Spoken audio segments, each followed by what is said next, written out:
చందమామ కథ ఉత్తమ గురువు. విశాలపురాన్నేలే రామభద్ర మహారాజు వృద్ధుడైపోయాడు.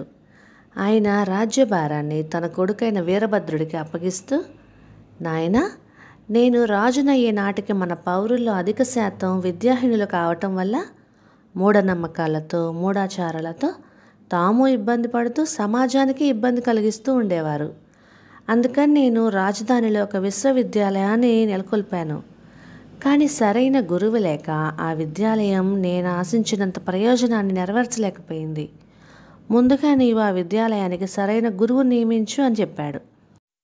తండ్రి మాటలను శ్రద్ధగా విన్న వీరభద్రుడు వెంటనే మంత్రులతో ఆ విషయం గురించి సమాలోచన జరిపాడు.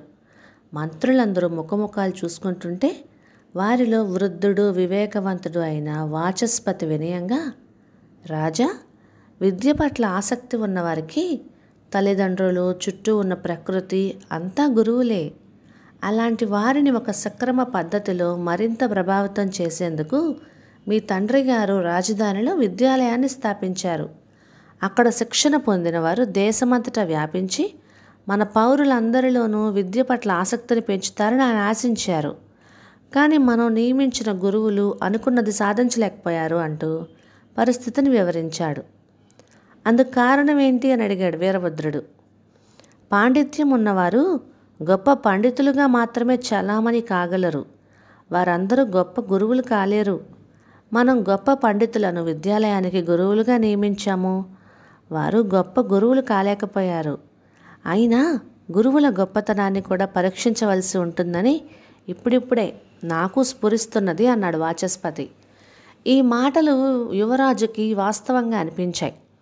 అతడు చారులను పంపి విచారించగా దండకారణ్యంలో ప్రశాంతుడు, ప్రసేనుడు అనే ఇద్దరు ఉద్దండ పండితులున్నారని, వారి శిక్షణలో ఎందరో ఆరితేరిన విద్యావంతులు తయారయ్యారని తెలిసింది. యువరాజు వాచస్పతికి ఈ విషయం చెప్పి వారిద్దరిలో ఒకరిని వెంటనే రాజధానిలోని విశ్వవిద్యాలయానికి ఆహ్వానించవలసిందిగా కోరాడు.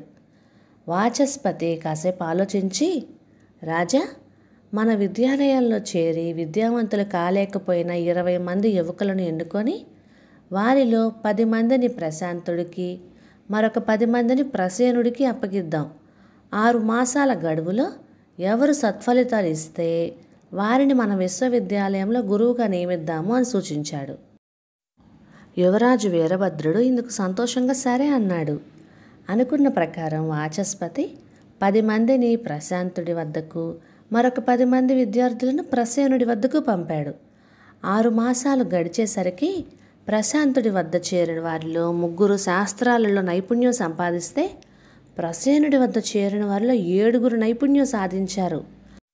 అప్పుడు వాచస్పతి ముందుగా ప్రసేనుని, మరి మీ దగ్గర మిగతా 3 మాట ఏమిటి అని అడిగాడు. నా దగ్గర మిగిలిన ఆ 3 జడులు, జన్మతః మందమతులు, వాళ్ళను ఎవ్వరూ విద్యావంతులు చేయలేరు అని చెప్పేశాడు ప్రసేనుడు. ఆ తర్వాత వాచస్పతి ప్రశాంతుడిని కలుసుకొని, మీ వద్ద మిగిలిన 7 విద్యార్థుల మాట ఏమిటి అని అడిగాడు. దానికి ప్రశాంతుడు, మంత్రివర్య, నా వద్ద చేరిన విద్యార్థుల్లో 3 చురుకైన వారు, అందువల్ల త్వరగా వారికి విద్యాగంధం సోకింది. మిగిలిన 7 అంత చురుకు కాదు. 6 మాసాల్లో వారిని విద్యావంతులు చేయగల సమర్థత నాకు లేదు. మరికొంత గడివిస్తే వారిని ఆ 3 విద్యార్థుల స్థాయికి తీసుకురాగలను అన్నాడు. వాచస్పతి రాజుకి ఈ విషయం చెప్పి రాజధానిలోని విద్యాలయానికి ప్రశాంతుడిని గురువుగా నియమించాలని సలహా ఇచ్చాడు. ఇందుకు రాజు ఆశ్చర్యపోయి, గురువర్య, 6 మాసాలలో 7 విద్యావంతుల్ని చేసిన ప్రసేనుణ్ణి కాదని 3 మాత్రమే విద్యావంతుల్ని చేయగలిగిన ప్రశాంతుడికి పదవి ఇవ్వడం విఘ్నత అవుతుందా అని అడిగాడు. అందుకు వాచస్పతి చిరునవ్వు నవ్వి, రాజా, మన విద్యాలయంలో ఎందుకు కొరగాని వారనుకున్న వారిని ప్రశాంతుడు, ప్రసేనుడు కూడా విద్యావంతుల్ని చేయగలిగారు. అంటే నిస్సందేహంగా ఇద్దరికిద్దరు గొప్ప గురువులే. ప్రసేనుడు 7, ప్రశాంతుడు 3 విద్యావంతులుగా చేయగలిగారంటే అది వారి ప్రతిభకు కొలబద్ధకంగా తీసుకోకూడదు. ప్రసేనుడి వద్ద చురుకైన వారు ఎక్కువ మంది చేరినట్లుగా భావించాలి. ఎందుకంటే చురుకుతనం లేని వాళ్ళని ఆయన జడులు అంటూ ఈసడించుకున్నాడు. ఇకపోతే ప్రశాంతుడు తన శిష్యులు ఎవ్వరిని జడులు అనలేదు. ఇక్కడ మనం పంచతంత్ర కథలు చెప్పిన విష్ణు శర్మ మూర్ఖులైన రాజకుమారుల కథలను జ్ఞప్తి తెచ్చుకోవాల్సిన అవసరం ఉంటుంది అంటూ ఆగాడు. రాజు అవునవును అంటూ తల ఊపి, చెప్పండి గురువర్య అన్నాడు. రాజా, మనం ఒకటి గమనించాలి. ప్రశాంతుడు మిగిలిన 7 శిష్యులను విద్యావంతులను చేయటానికి మరికొంత వ్యవధి కావాలన్నాడే తప్ప శిష్యులను ఆయన తప్పు పట్టలేదు. శిష్యులను జడులు అనుకునేవాడు ఉత్తమ గురువు కానేరడు. అందువల్ల నేను ప్రశాంతుడిని ఉత్తమ గురువుగా ఎన్నిక చేశాను అన్నాడు వాచస్పతి. రాజు వీరభద్రుడు వాచస్పతిని మెచ్చుకొని ప్రశాంతుని రాజధాని విశ్వవిద్యాలయంలో గురువుగా నియమించాడు. అతడి శిక్షణలో ఎందరో యువకులు విద్యావంతులై విశాలపురంలో విద్యా వ్యాప్తికి తోడ్పడి దేశ పౌరుల మానసిక వికాసానికి సహాయపడ్డారు. ఒక తరగతి గదిలో అన్ని విధాల విద్యార్థులు ఉంటారు. చురుకైన విద్యార్థుల ప్రతిభనేమో గురువు నా వల్లే వాళ్ళకు బాగా చదువు వచ్చింది అని చెప్పి, అంతగా చదువులో ప్రతిభ చూపించలేని విద్యార్థులనేమో వాళ్ళు చదవకపోవటం వల్లే వాళ్ళకు రాలేదు అని చెప్తే వాళ్ళు ఉత్తమ గురువులు అనిపించుకోరు కదా. పంచతంత్ర కథలు చెప్పిన విష్ణు శర్మను చూడండి. మూర్ఖులైన రాజకుమారులకు ఆయన కథల ద్వారా ఎంతో నీతిని బోధించాడు. ఆ కథలు నేటికి మనం చెప్పుకుంటున్నాము, వింటున్నాము.